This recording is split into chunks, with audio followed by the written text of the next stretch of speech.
Fala rapaziadinha, tranquilo? Como é que vocês estão? Então, no vídeo de hoje eu vim fazer aqui um vídeo falando sobre a fase de grupos da Libertadores. A minha expectativa para essa competição desse ano, uma análise mais aprofundada em cada grupo, quem eu acredito que passa, quem eu acredito que fica em terceiro lugar e vai para a Sul-Americana, enfim, uma análise completa dos grupos da Libertadores 2022. E só um lembrete, esse é o primeiro vídeo do especial de 100 inscritos do canal. Então eu gostaria de agradecer a vocês por essa marca e bora pro vídeo. Para começar o vídeo, eu vou falar exatamente quais são os 8 grupos da Libertadores. E começando pelo grupo A, que tem o Palmeiras como cabeça de chave, o Emelec do Equador, o Deportivo Táchira e o Independiente Petroleiro. O Táchira é da Venezuela e o Petroleiro é da Bolívia. No grupo B, temos o Atlético Paranaense, o Libertad do Paraguai, o Caracas da Venezuela e o The Strongest da Bolívia também.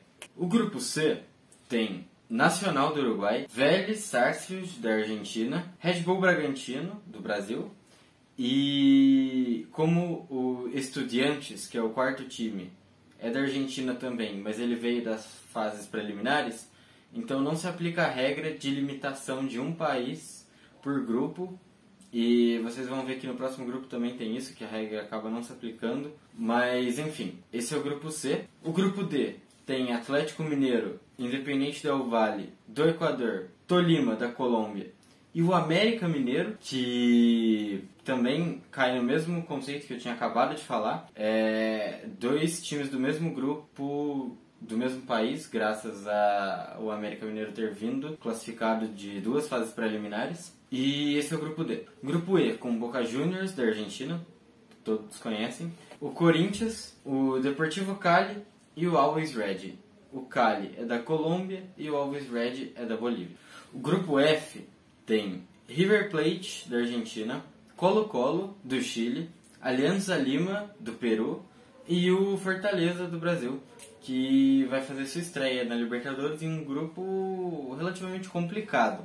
Agora temos o grupo G, que tem um clássico muito importante para o futebol sul-americano, que é Cerro e Olímpia, ambos do Paraguai, o maior clássico do Paraguai, então eles terem caído no mesmo grupo é um certo atrativo. O Peñarol do Uruguai e o Colón da Argentina, totalizando os 4 times do grupo G.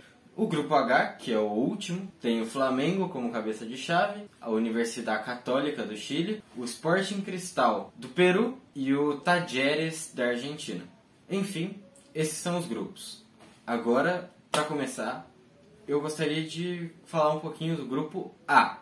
O Palmeiras, como vem tendo recentemente por várias vezes, teve sorte nesse sorteio. Caiu num grupo muito fácil, bem acessível para ele, até pela disparidade técnica entre o Palmeiras e os demais times do grupo. E, sendo assim, um dos principais problemas do grupo pode ser a altitude nos campos do Independiente Petroleiro e do Emelec, mas isso não impede do Palmeiras, na minha opinião, conseguir brigar para ter uma das melhores campanhas da fase de grupos e, assim, consequentemente, garantir que vai poder decidir em casa nas fases consecutivas. Na minha opinião, a classificação do grupo fica Palmeiras em primeiro, em segundo o Emelec, em terceiro o Táchira e em quarto o Independente Petroleiro. E aqui eu acabei fazendo uma tabelinha com a pontuação que eu acredito que seja plausível que esses times tenham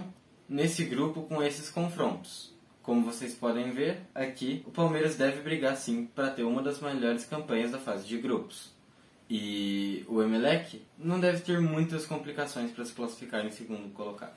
Agora vamos para o grupo B, que é o grupo do Atlético Paranaense. Esse provavelmente é o grupo de menor nível técnico da competição. E o Atlético Paranaense é amplo favorito frente a seus adversários, que são o The Strongest, o Libertad e o Caracas. Por isso, acredito que ele deva ser uma das melhores campanhas.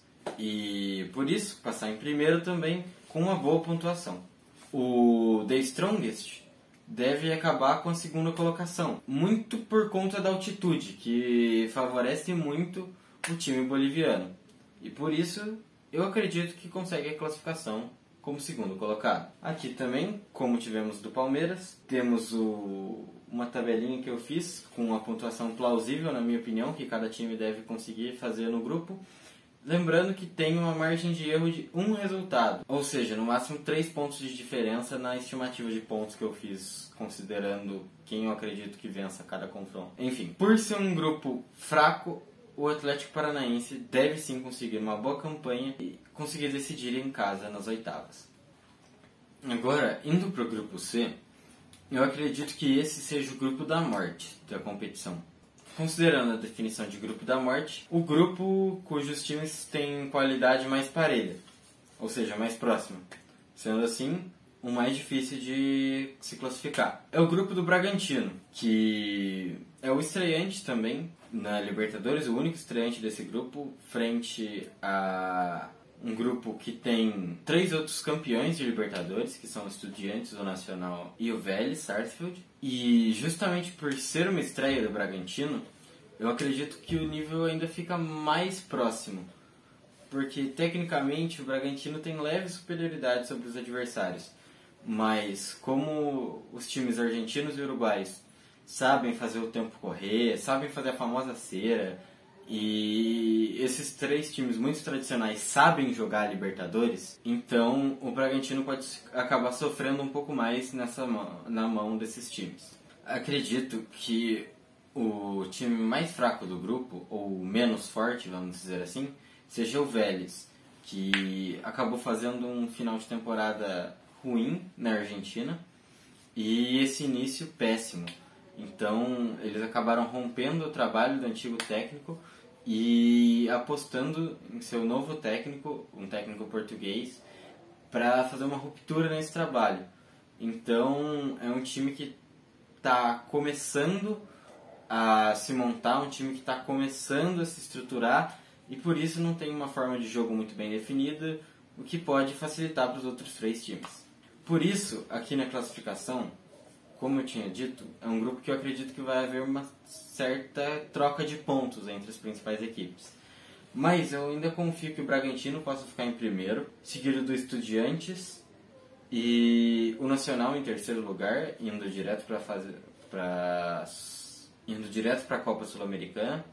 E o Vélez vai acabar sendo o último colocado do grupo, a não ser que algo muito diferente aconteça, muito fora do comum, para que o Vélez assim possa se classificar.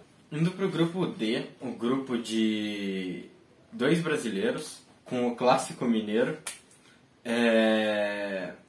Esse grupo tem uma atmosfera meio diferente, até justamente por esse Clássico Mineiro e pelo Atlético Mineiro ser bem superior às outras equipes. E o Independiente Del Valle se firmar como essa segunda força do grupo. Ou seja, restariam para América e Tolima uma briga pelo terceiro lugar, ou talvez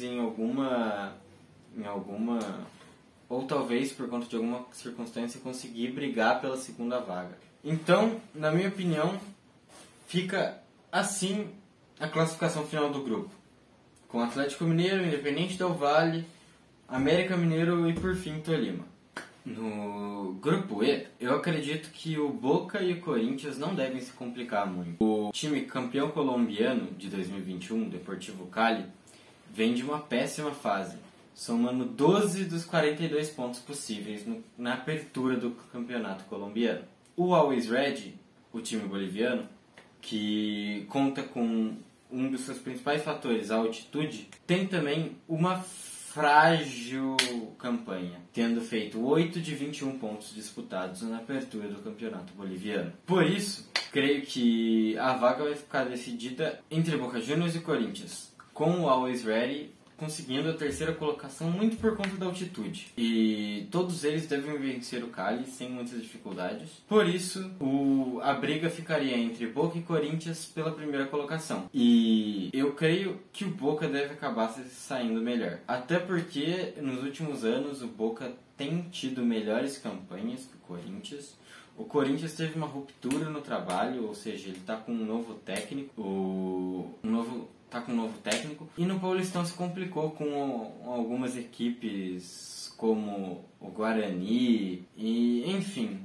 A campanha do Corinthians deve ser boa, mas o Boca, que vem em boa fase no Campeonato Argentino, estando com a segunda melhor campanha, deve sim ficar em primeiro. Então, em resumo do grupo, devemos ter Boca, Corinthians, Always Ready e por último Cali. O grupo F tem uma configuração semelhante a alguns dos grupos anteriores, com o River Plate como seu amplo favorito e que acredito que possa até brigar pela melhor campanha da fase de grupos, embora o seu grupo não seja tão fácil quanto o do Palmeiras ou do Flamengo, que viria posteriormente, até mesmo do Atlético Mineiro. O River deve sim conseguir brigar por uma das principais campanhas e creio que só um aborto da natureza conseguiria retirar o clube argentino da primeira colocação do grupo. Tendo isso em mente, sobra uma vaga para 3 times. E dentre esses 3 times, eu creio que a disputa fica mais entre Colo-Colo e Fortaleza.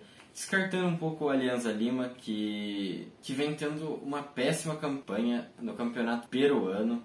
Embora tenha feito uma campanha regular na última clausura, nessa apertura tá péssimo. Então, se o time não está sendo competitivo no forte campeonato peruano, eu não imagino que ele vá surpreender na Libertadores. Restando Colo-Colo e Fortaleza, o Colo-Colo foi, nos últimos 4 anos, 3 vezes vice-campeão chileno. Um time que vem fazendo campanhas regulares, mas que não encanta. E o método de jogo do Fortaleza em si, comparável ao de algumas outras equipes chilenas que causaram muitos problemas para o Colo-Colo, como a Católica, a Laú, e até mesmo o União La Calera, tem um estilo muito próximo do estilo do Vojvoda no Fortaleza. E por isso, eu creio que o Colo-Colo não consiga a vaga. Ele não tem muito essa característica de conseguir se sobressair contra um time que tenha alas, ou seja, 3 zagueiros e 2 alas que conseguem dar intensidade pelos lados do campo. Enfim, o Fortaleza é quase que um antígeno para o método de jogo do Colo-Colo. E por isso, eu creio que o Fortaleza deve ficar com a segunda colocação. Restando River Plate, Fortaleza, Colo-Colo e Alianza Lima. Indo agora para o grupo G, eu acredito que, juntamente com o grupo C, seja o grupo de nivelamento mais parelho entre os times. Porém, um nivelamento um pouco mais abaixo do grupo C. Justamente por isso eu não considero o grupo da morte. Esse grupo tem como seu principal atrativo o clássico paraguaio entre Cerro e Olímpia. Também temos o Peñarol, que tem um estilo de jogo envolvente. E por último, mas não menos importante, o Colón da Argentina, que recentemente ganhou seu primeiro título na história e foi uma comemoração emocionante dos torcedores. Enfim, os times paraguaios chegam em momentos difíceis de se analisar, porque assim, o Cerro é líder disparado do Campeonato Paraguaio. Tem apenas uma derrota em 8 jogos e 7 vitórias. Mas o Olímpia é quarto colocado, com 14 pontos em 8 jogos, e ocasionou na única derrota do Cerro pelo Campeonato Paraguaio, justamente nesse clássico, onde o Olímpia deu um vareio de bola no Cerro, e por isso conseguiu ganhar muito mais confiança e vem de um bom momento, com bons resultados recentemente. Então, torna-se um pouco difícil de se analisar, até mesmo pelo aspecto do clássico, que normalmente torna o jogo muito menos jogado na bola e sim mais discutido, um jogo mais pegado, um jogo mais parado, com mais faltas, enfim. Por isso, os paraguaios chegam com uma certa dificuldade de se analisar os momentos. O clube argentino vem numa briga muito embolada pelo campeonato. onde a primeira campanha, ou seja, a melhor campanha, e a 11ª melhor campanha estão a apenas 3 pontos de diferença. Ou seja, existem 11 clubes que com um resultado conseguiriam assumir a liderança. E o Colón está entre eles. E o Colón vem tendo também um jeito bem interessante de se jogar. Ele vem conseguindo resultados importantes contra os times grandes da Argentina, embora tenha tropeçado recentemente contra um dos seus maiores rivais. Enfim, eu creio que o Colón deve ficar com a primeira colocação do grupo. E logo seguido do Cerro, que está tendo uma ótima campanha no Campeonato Paraguaio. Por então, teríamos o Peñarol, que embora tenha um jeito envolvente de se jogar, não vem conseguindo resultados, ou seja, o jogo em si não vem se demonstrando em campo, se demonstrando no placar como vem se demonstrando em campo. E por último, eu creio que ficou Olímpia, mas num grupo que deve haver muita troca de pontos, ou seja, os times devem ficar com pontuações relativamente parecidas até o final da fase de grupos. Ou seja, o grupo G deve ficar com Colón em primeiro, Cerro, Peñarol e Olímpia. O grupo H tem uma configuração nítida também, que é o Flamengo brigando pela melhor campanha. Os demais times têm elencos muito inferiores e não acredito que consigam brigar por nada muito além da classificação. O Flamengo deve brigar para ser uma das melhores campanhas, porque Tajeres vem de péssima fase e também rompeu com seu trabalho anterior, contratando um novo treinador. O Sporting Cristal é um time peruano sem muita importância e relevância no cenário internacional. E a Universidade Católica é um pouco problemática, mas vamos dizer assim, o time do Flamengo deve sim ser capaz de superar um bloqueio advindo da Universidade. E com isso, e não tendo nenhum fator externo como a altitude que possa atrapalhar o time rubro-negro, eu acredito que eles possam sim buscar a melhor campanha e, consequentemente, o primeiro lugar. Como vocês podem ver, o grupo H eu acredito que passa Flamengo e Católica. Até porque a Católica tem minimamente um estilo de jogo muito bem definido. O que Tajeres e Sporting Cristal não tem. Por isso, Flamengo em primeiro brigando pela melhor campanha, Universidade Católica, Tajeres e Sporting Cristal. O Flamengo deve ficar nessa posição justamente pelo elenco e pela disparidade técnica entre seus jogadores. Embora o trabalho de Paulo Sousa ainda não tenha demonstrado todos os frutos que o torcedor espera. Basicamente, para essa Libertadores, falando de forma geral, eu creio que vamos ter 2 ou 3 grupos muito envolventes, que são interessantes de se acompanhar, como o grupo do Bragantino, o grupo do Cerro e o grupo do Fortaleza. Mas nos outros grupos nós vamos ver basicamente descobrir quem é o mais favorito. Porque temos tantos grupos, como o grupo do Palmeiras, o grupo do Flamengo, o grupo do Atlético Mineiro, o grupo do Boca, em que há uma disparidade entre os principais times, as principais forças do continente e o restante dos times presentes no grupo, que eu acredito que esses grupos devem servir justamente para ver quem é mais favorito, vamos dizer assim. E quem demonstra um melhor futebol, quem demonstra um futebol mais sólido, quem é mais digno de ser campeão da Libertadores. Claro, considerando que a fase de grupos é somente o início e que depois, durante os mata-matas, muitos times mudam de configuração e enfim. Mas é basicamente isso. Essa é uma visão geral sobre a fase de grupos da Libertadores, é a minha visão.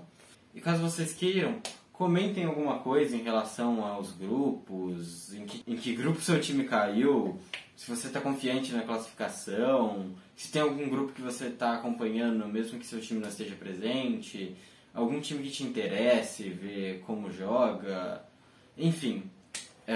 Seu comentário é muito bem-vindo. Se possível, deixa um like, se inscreve no canal, ativa o sininho das notificações para receber todos os vídeos. E eu vou ficando por aqui. Até um próximo vídeo e falou!